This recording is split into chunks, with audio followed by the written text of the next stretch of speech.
Today, we're exploring three super useful Python commands: break, continue, and pass.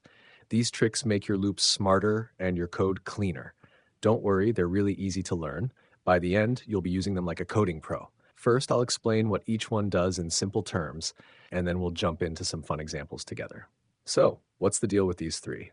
Break is like hitting the emergency stop button. It completely stops a loop when a certain condition is met.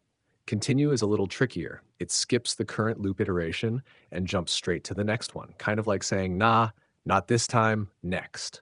And pass, well, pass is the ultimate placeholder. It literally does nothing but keeps Python happy so it doesn't throw an error. Now, let's see them in action. First up is break.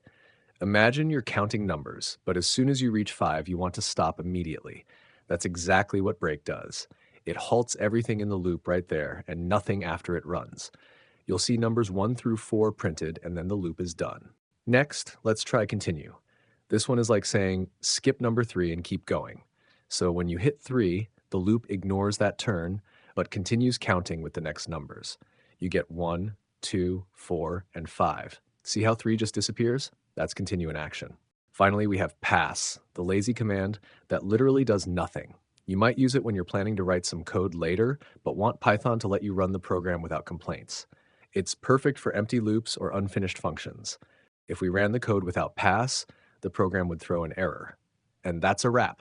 If you like this video, you can find tons of other free Python courses in the courses section. I highly recommend checking them out. Also, you can support us by joining our channel and hitting subscribe. Keep coding, keep learning, and I'll see you in the next one.